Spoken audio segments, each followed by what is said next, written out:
viewers, welcome to Shenba's Creativity. நம்ம சேனலை subscribe பண்ணாமல் இருந்தீங்கன்னா மறக்காமல் சப்ஸ்கிரைப் பண்ணிக்கோங்க. பக்கத்தில் உள்ள பெல் ஐக்கானை ப்ரெஸ் பண்ணிக்கோங்க.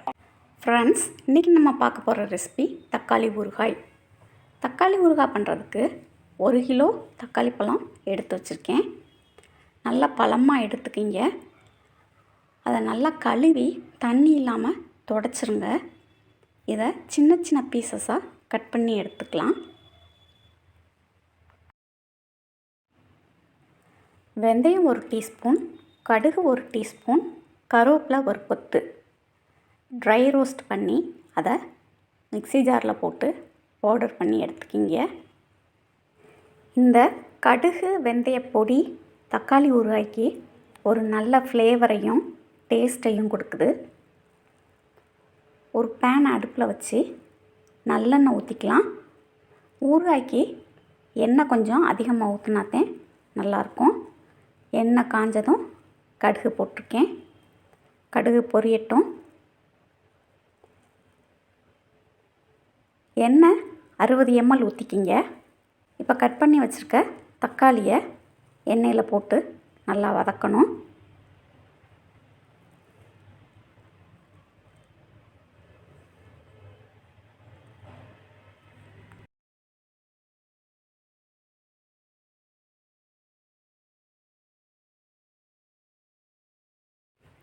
இதை ஒரு தட்டு போட்டு மூடி 10 நிமிஷம் வேக வச்சுக்கலாம். தக்காளி நல்லா கொலைய வெந்துருச்சு.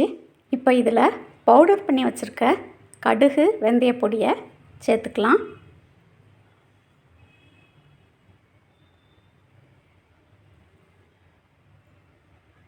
தேவையான அளவு உப்பு போட்டுக்கிங்க. ஊறுகாய்க்கு கொஞ்சம் உப்பு தூக்கலாக இருக்கணும், அப்போத்தான் கெட்டு போகாமல் இருக்கும். மிளகாய் பொடி உங்கள் காரத்துக்கு ஏற்றாப்புல போட்டுக்கிங்க.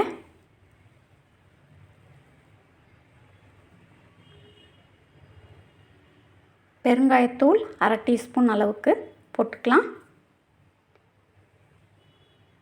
இது நல்லா வதங்கட்டும்.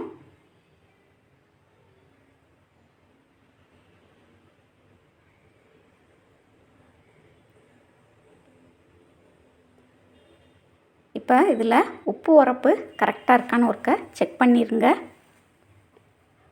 பத்தாட்டி கொஞ்சம் ஆட் பண்ணிக்கிங்க.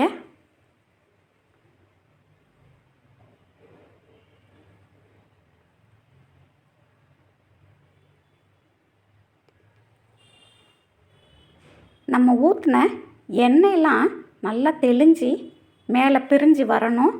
அது வரைக்கும் நம்ம நல்லா வதக்கணும். மிளகாய் பொடியும் பத்தலை, கொஞ்சம் போட்டிருக்கேன். இந்த ஊறுகாய் தயிர் சாதத்தோடு வச்சு சாப்பிட நல்லாயிருக்கும். வெரைட்டி ரைஸோட எல்லா ரைஸ்க்கும் சூட் ஆகும். இட்லி தோசைக்கு சைட் டிஷ்ஷாக வச்சு சாப்பிட்லாம்.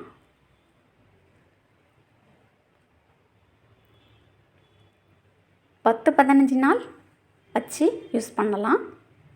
டேஸ்ட் ரொம்ப அருமையாக இருக்கும். நீங்களும் இந்த ரெசிபி கண்டிப்பாக உங்கள் வீட்டில் ட்ரை பண்ணி பாருங்கள். இப்போ நல்லா எண்ணெய் பிரிஞ்சு வந்திருக்கு. அடுப்பு ஆஃப் பண்ணிடுங்க. இது நல்லா ஆறணும்.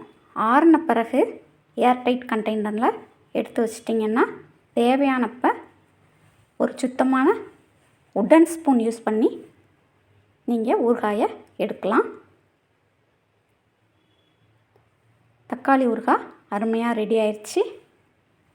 இது வரைக்கும் நம்ம சேனலை சப்ஸ்கிரைப் பண்ணாதவங்க மறக்காமல் சப்ஸ்கிரைப் பண்ணிக்கிங்க. தேங்க்யூ.